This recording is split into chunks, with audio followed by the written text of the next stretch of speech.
What's up, everybody? Hey, Tom Laird here, host of the Advice from a Call Center Geek podcast and founder of Expedia. For exceptional contact center outsourcing, trust Expedia. We're fully AI-driven, as all of you know, and can handle voice, email, chat, and all of your digital channels. Our 600-seat USA contact center is expert in healthcare, financial services, insurance, tech support, retail, and more. Experts on the NICE CX1 platform, we ensure seamless customer experiences. DM me or visit expediausa.com for more. This is Advice from a Call Center Geek, a weekly podcast with a focus on all things call center. We'll cover it all from call center operations, hiring, culture, technology, and education. We're here to give you actionable items to improve the quality of yours and your customers' experience. This is an evolving industry with creative minds and ambitious people like this guy. Not only is his passion call center operations, but he's our host. He's the CEO of Expedia Interaction Marketing Group and the Call Center Geek himself, Tom Laird. Hi, everybody, and welcome back to Advice from a Call Center Geek, the call center podcast where we try to give you some actionable items that you can take back into your call center to improve the quality, to improve the overall agent performance, and also improve the culture and fun that you're having in your contact center. My name is Tom Laird. I am the CEO of Expedia Interaction Marketing. Expedia is a 500-seat call center BPO outsourcer. We are USA-only call center located here in northwestern Pennsylvania. How's everybody doing on this kind of rapidly Halloween approaching October day? It's Friday. Pretty excited, pretty fired up. We're going to work a little bit tomorrow, but going to work on some projects that are a little bit fun. So enjoying my day today. Hope you are too. We're going to talk about the sales aspects of your contact center. You know, something that we haven't really touched on very much. We focused on how to improve the quality of your customer support, really focus on that customer experience side. We're going to talk today about the sales aspect and the sales side because, you know, really no matter what kind of contact center you're operating, there's some type of sales aspect that you're held to. Before we get into that, you know, I got to do my cheap plugs for everything. So guys, if you are interested in the podcast, if you listen to some of the episodes, if you found any value, if you can please not just click that little star button, but if you can actually post a review, if you could type some things out, that will really be helpful to keep expanding the podcast. We do have the Facebook page, the Advice from a Call Center Geek Facebook page. Please, like and follow us there. That's starting to really kind of heat up, which is cool. And also there's the book, which is Advice from a Call Center Geek, and also more Advice from a Call Center Geek, which I suggest you buy.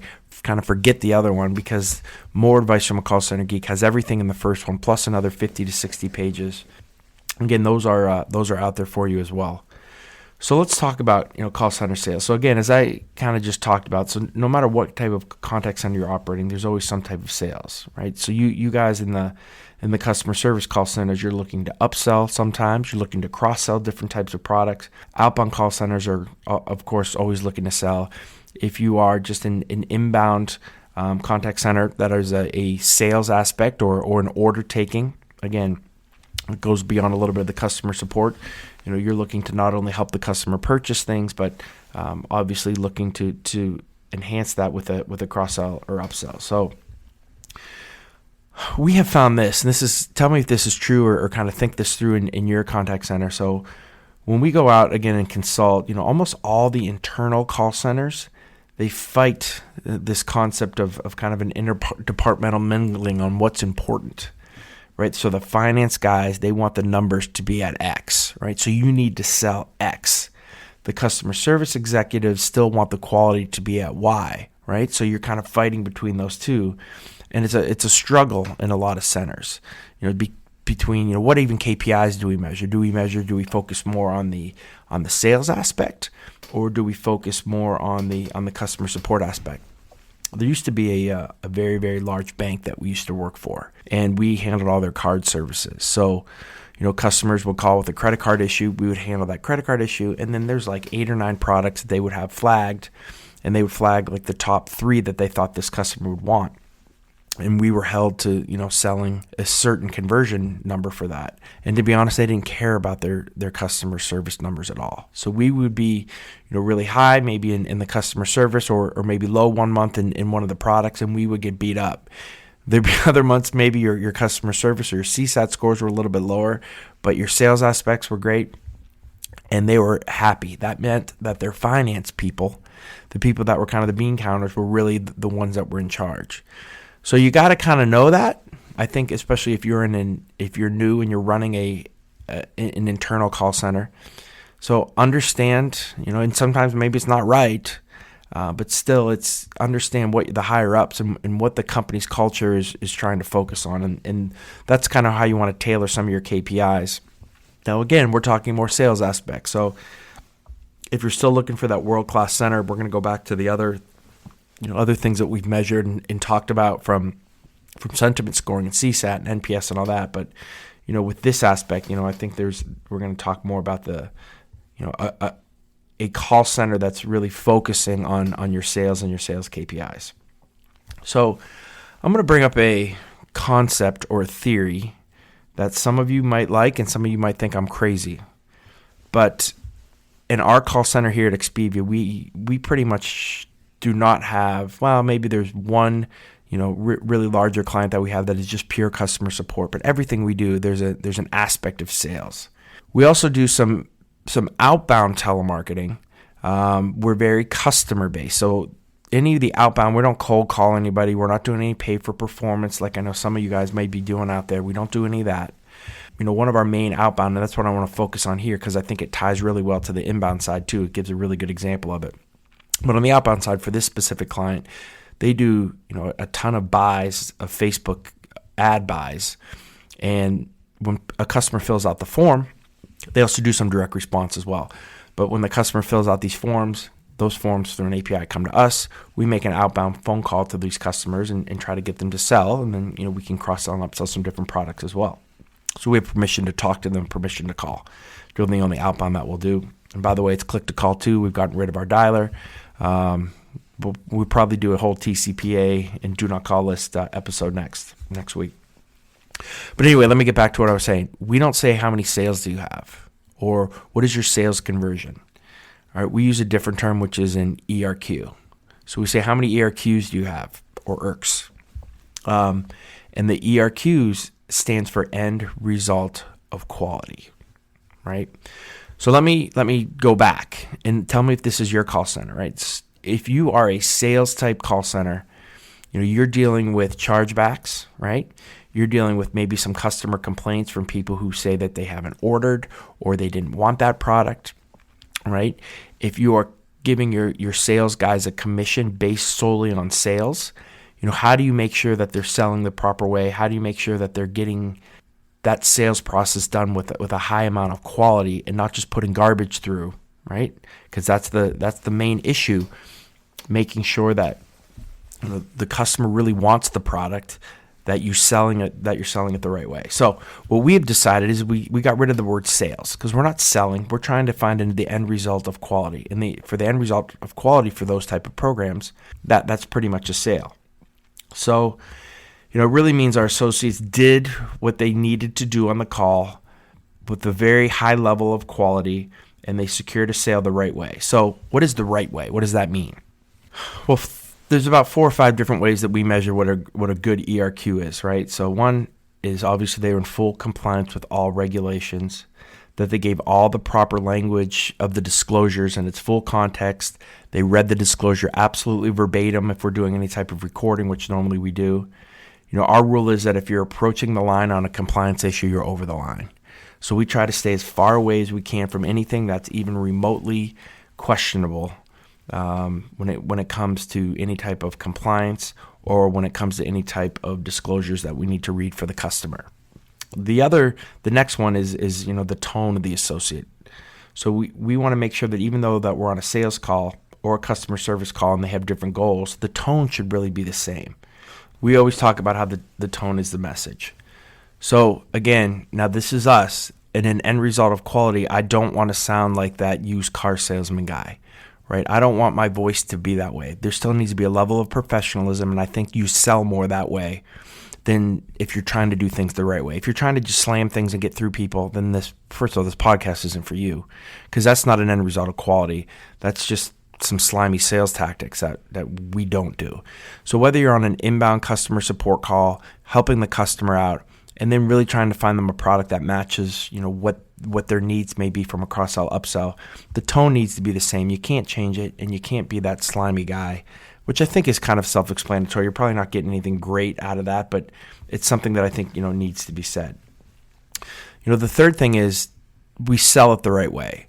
So many times, you hear people and you hear, your agents maybe sell on low commitment, meaning, if there's a 7-day free trial or 14-day free trial, selling, well, just take it for the 14 days, see if you like it, that kind of stuff, right? When you sell that way, your retention goes way down and you're going to get people that are going to cancel. So what you want to do is you want to sell on the merits of the program. You need to make sure that you're not just saying, hey, you can cancel anytime. That can be thrown in there, but it can't be the core of how you're selling the product. So you want to sell the product, hey, we think that this product's going to help you because it does this, and this. And, we have found a lot of customers really like it because of this, and that. So make sure that you're selling it on the merits of the program. You're not selling on low commitment. If you're having low retention of the product, if it's a monthly product, that's probably what's going on, is the sales aspect of it is selling, on low commitment. So the last little kind of aspect is we want to have really good technique.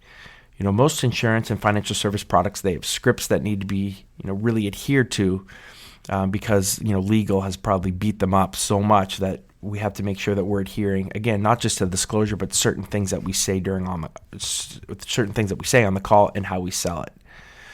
This happens a lot, even not to go back to the disclosure thing, but a lot of times when we're reading a disclosure and a customer has a question, sometimes the rep will forget and they'll stop the disclosure, answer the question, and won't go back to it. We have to make sure that all that stuff gets covered in your end result of quality. So even if a customer has a question, we're going to answer that question.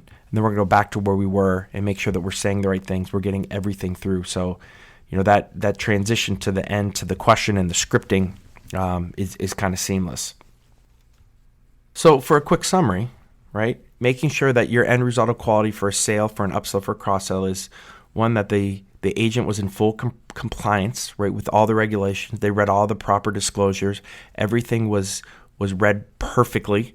The tone of the associate is appropriate. You're not trying to, slam an older customer or change your tone. Your tone should stay the same, whether it's a customer service call or a sales call.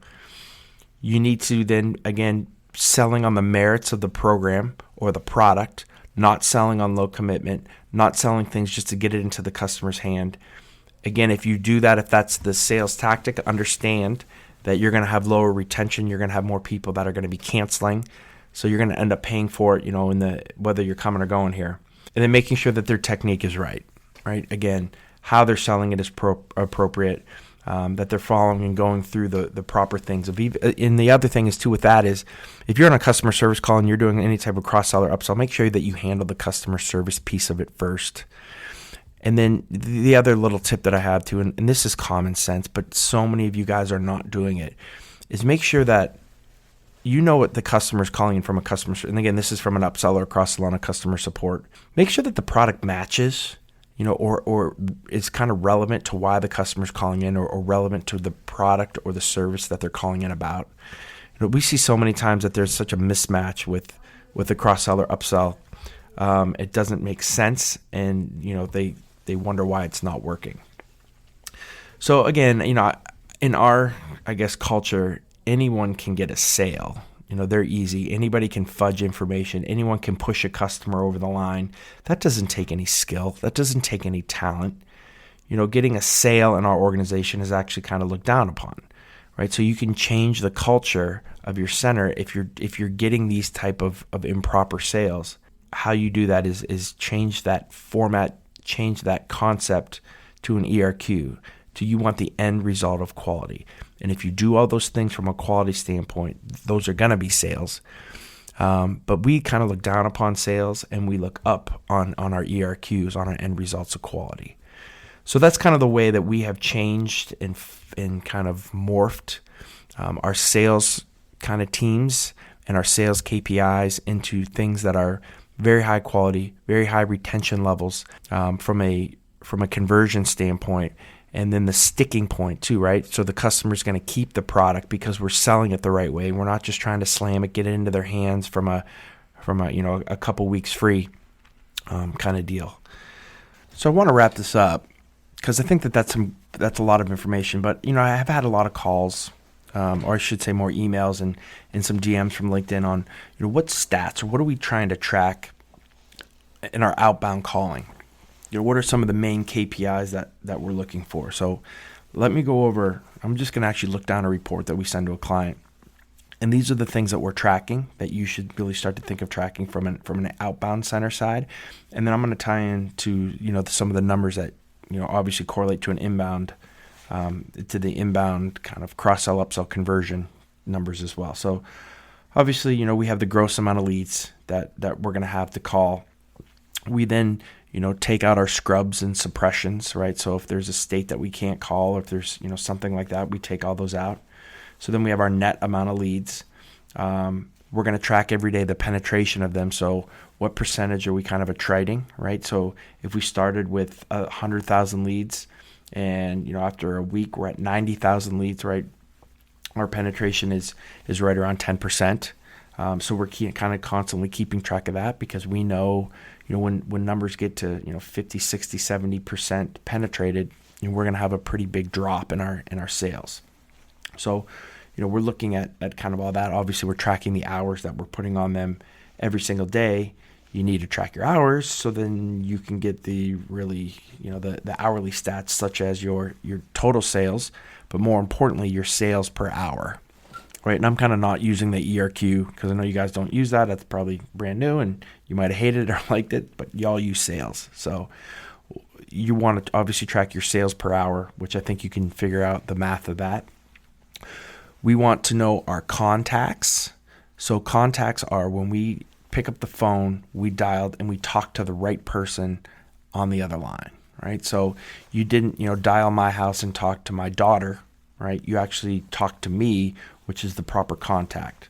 So we want to know the total contacts, but again, more importantly, the contacts per hour. Why that's important is if you have really, really high sales per hour, but your contacts are low, right?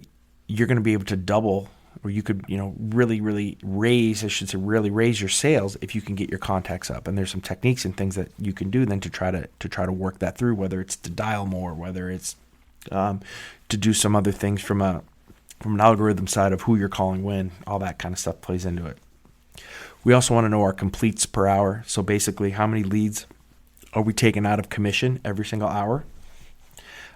We track things like our do not calls, obviously our overall do not calls per hour. If those raise above a certain threshold, then we know that, maybe this list is a little, it's not hitting the proper people. We also, that kind of correlates to that, we look at we call them unworkables, which is basically our wrong numbers, our busied out, those type of issues. If we see that raise, and for each client and each program, it's different. But if we see a real high percentage of unworkables, then we know that, for like our Facebook campaigns, there's something that's wrong with either the marketing, the people that we're talking to, the form isn't right. There's something kind of wonky. So we got to go back and fix. And then we look at our overall conversion, right? So how we're tracking conversion, our penetration is out of the contacts, right? So out of the people that could have said yes, what percentage did say yes, right? And then this correlates to your reps a little bit more. What is their sales tactics? What are their sales techniques? Really good reps will have a much higher sales conversion. So basically, if they talk to 100 people and 10 of them said yes, right, their conversion is 10%. If you have a rep that 20 of them said yes, their conversion is 20%, right? They converted 20% of those 100. And then you can go and look at per rep, who's doing what, why they're doing it. Now, again, it goes back to our end result of quality. Are they doing it the right way? And if they are, then we got to talk about, Janie here, who's killing it on this program. These are some of the things that she's using to sell it the right way. So, again, I know that that's pretty intuitive for those of you who've been doing outbound for a long time. Those of you who've not, those are some of the things that we look at. Obviously, we have dispositions. So dispositions are basically at the end of every single call, we're tracking, what happened on that call, whether it was, the customer said no, and we're going to find out why did it say no. Was it too expensive? Were they not able to pay? Did they refuse the recording? Was it an automatic hang up? Same thing with our sales. Like, how did they sell it? Did we get a debit card? Did we get an ACH? Did we get a payroll card? How did we sell it? What was it on? All those things can correlate, and you can get all that information if you set up your programs the right way to pull that information so that you kind of understand it. On the inbound side, really it's the conversion number. So out of all those customers that have called, maybe not all of them quote unquote qualify for certain products, but for the ones that they qualify, what percentage said yes, and that's kind of how you want to track that from a sales aspect as well. So again, I hope this is helpful, guys. It's a little bit of a touch and taste of how we do outbound, how we do upsells and cross sells.